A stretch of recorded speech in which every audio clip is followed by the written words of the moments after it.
샬롬 로중 읽어주는 제입니다. 오늘은 5월 30일 화요일 로중입니다.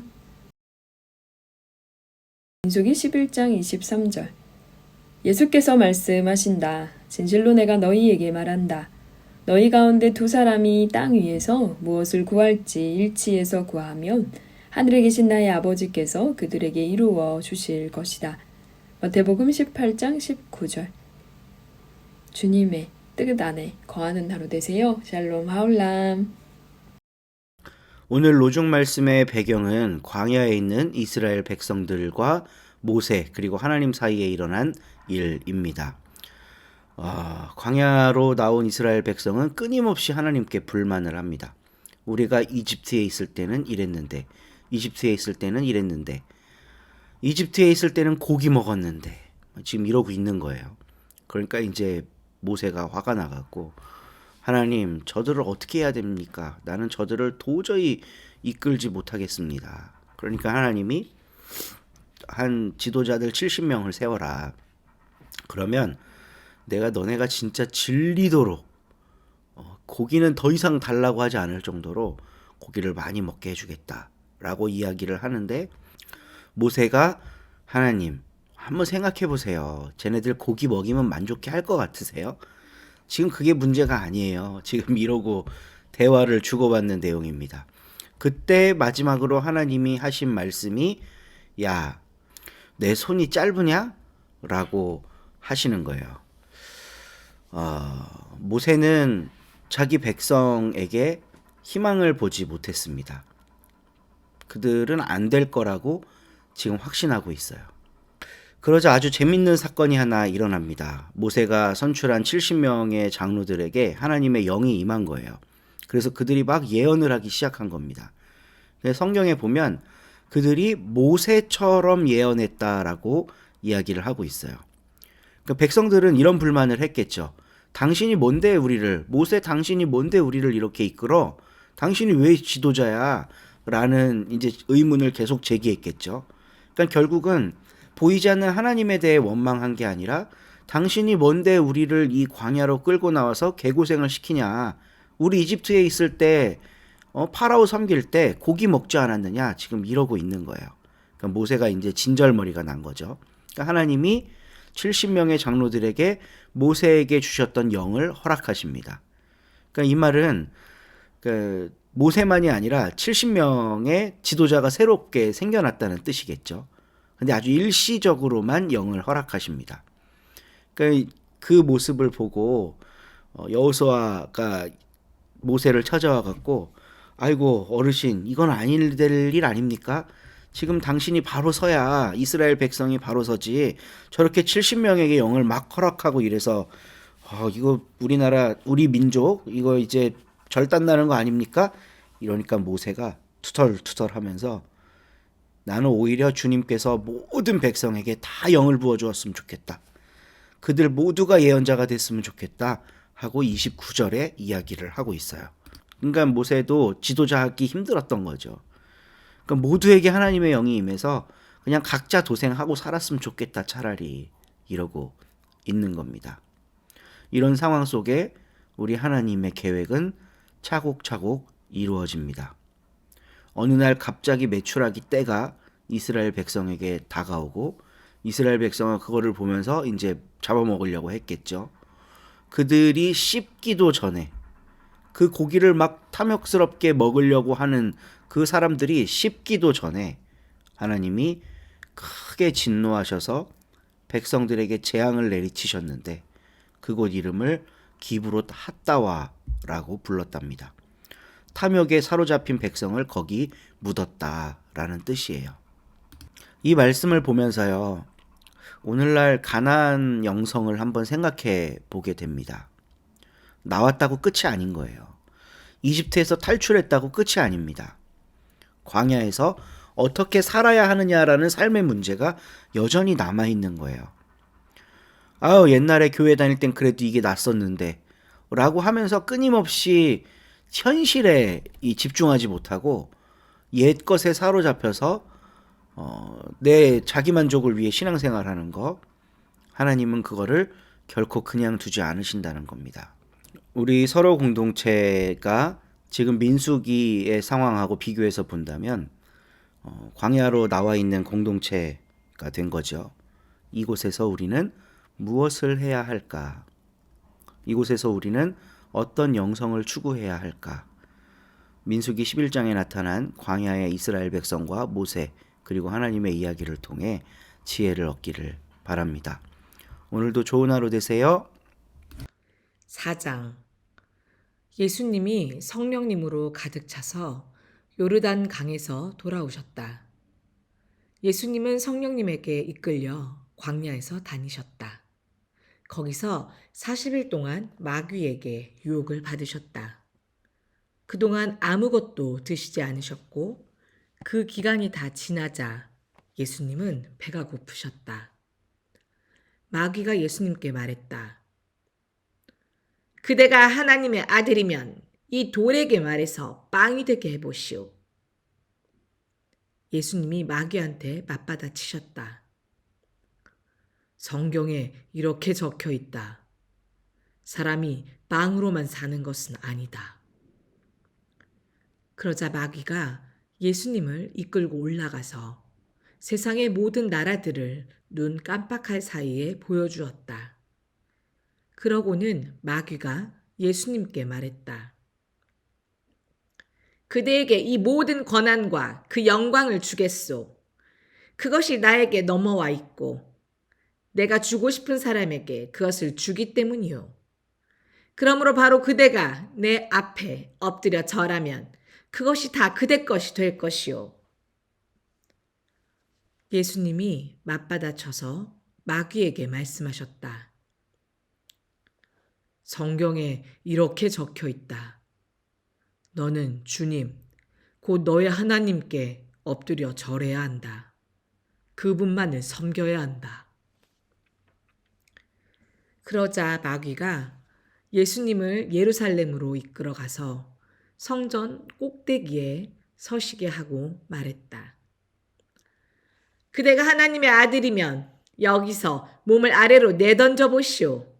성경에 이렇게 적혀 있으니까요. 주님의 천사들에게 주님이 그대를 위해 명령하셔서 그대를 지키게 하실 것이다. 또 이렇게 적혀 있지요. 천사들이 손바닥 위로 그대를 들어 올려 그대의 발이 돌에 부딪히지 않도록 할 것이다.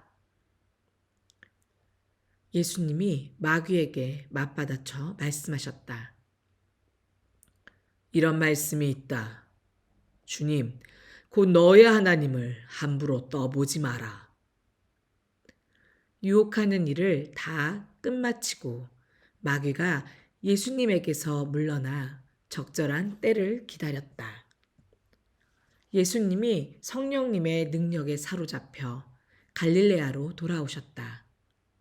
예수님의 소문이 둘레 온 지역으로 퍼져나갔다. 예수님이 그들의 여러 회당에서 가르치시면서 모두에게 영광을 받으셨다. 예수님은 나사렛으로 가셨다. 예수님이 자라나신 곳이다. 늘 해오시던 대로 예수님은 안식일에 회당에 들어가셔서 성경을 소리내어 읽어주려고 일어서셨다.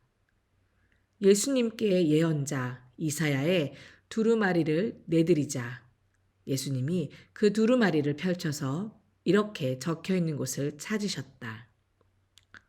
주님의 영이 내 위에 계시네. 나에게 기름 부으셨기 때문이네. 가난한 사람들에게 좋은 소식을 전하도록 하심이네. 주님이 나를 보내셨네. 사로잡힌 사람들에게는 해방을, 앞 못 보는 사람들에게는 다시 보게 됨을 선포하도록 하심이네.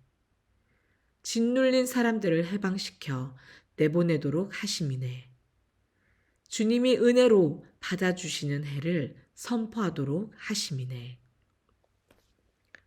예수님은 두루마리 책을 말아서 회당 시중꾼에게 돌려주고 앉으셨다. 회당에 있는 모든 사람들의 눈이 예수님을 뚫어지게 바라보고 있었다. 예수님이 그들한테 말씀하기 시작하셨다. 여기에 적힌 이 말씀이 오늘 이루어졌습니다.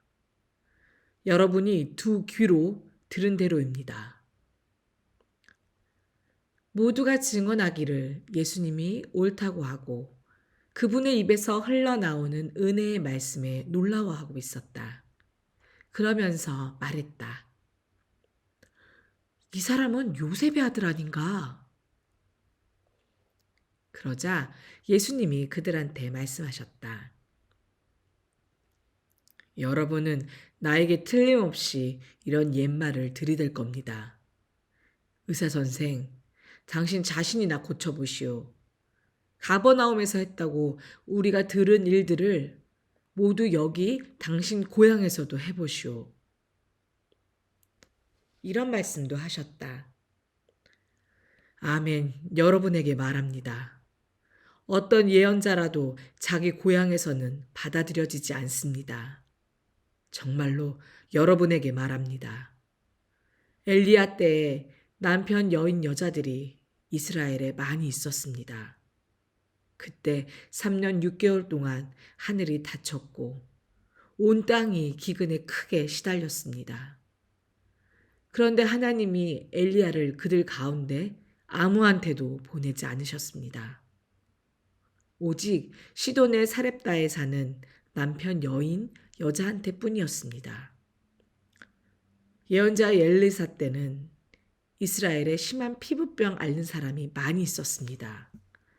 그런데 하나님이 깨끗하게 해주신 사람은 그들 가운데 아무도 없었습니다. 오직 시리아 사람 나아만 뿐이었습니다. 회당에 있던 사람들은 모두 이 말씀을 들었을 때 분노로 가득 찼다. 사람들이 일어나서 예수님을 도시 밖으로 몰아내어 자기네 도시가 자리 잡은 산의 꼭대기까지 예수님을 끌고 갔다. 예수님을 벼랑 아래로 떨어뜨리려는 것이었다. 그러나 예수님은 그들 한가운데로 지나서 떠나가셨다. 예수님이 갈릴레아의 도시 가버나움으로 내려가셔서 안식일에 사람들을 가르치고 계셨다. 그들은 예수님의 가르침에 매우 놀랐다. 그분의 말씀에는 권위가 있었기 때문이다. 그런데 회당에 더러운 귀신의 영 붙은 사람이 있다가 큰 소리로 외쳤다. 아, 나사렛 예수님, 당신이 우리와 무슨 상관입니까? 우리를 없애러 오셨습니까? 당신이 누구지 나는 압니다. 하나님이 보내신 거룩한 분이시지요. 그러자 예수님이 그 영을 꾸짖으셨다. 입 다물어라. 그 사람에게서 나와라. 그러자 귀신이 그 사람들 한가운데다 쓰러뜨리고 그 사람에게서 나왔다. 그에게 아무런 상처도 입히지 않았다. 모두가 놀라서 서로 수군댔다. 이 말은 뭐지? 예수가 권위와 능력을 가지고 더러운 영들에게 명령하니까 그것들이 나가는구나. 그리하여 예수님을 두고 그 둘레 곳곳마다 입소문이 퍼져나가고 있었다. 예수님이 일어나 회당에서 떠나 시몬의 집으로 들어가셨다. 그런데 시몬의 장모가 열병을 심하게 앓고 있었다. 사람들이 예수님께 시몬의 장모를 봐달라고 부탁드렸다. 그래서 예수님이 그의 곁에 서서 굽어보시고는 열병을 꾸짖으셨다. 그러자 열병이 그를 떠났다. 시몬의 장모는 곧장 일어나서 예수님의 일행을 섬겼다. 해질 때 이런저런 질병으로 앓고 있는 사람들을 둔 이들은 모두 그들을 예수님께로 데려왔다. 예수님은 그들 한 사람 한 사람에게 손을 얹어 그들을 고쳐주셨다. 귀신들도 많은 사람들한테서 나가면서 당신은 하나님의 아들입니다 하고 소리쳐댔다. 그러나 예수님은 꾸짖으시며 귀신들이 말하는 것을 허락하지 않으셨다. 그들은 예수님이 그리스도이심을 알고 있었기 때문이다. 날이 밝았다. 예수님은 외떨어진 곳으로 나가셨다. 무리들이 예수님을 찾아다니다가 예수님 계신 곳까지 왔다. 예수님을 붙잡아 두고 자기들한테서 떠나시지 못하게 하려 했다. 그러자 예수님은 그들한테 이렇게 말씀하셨다.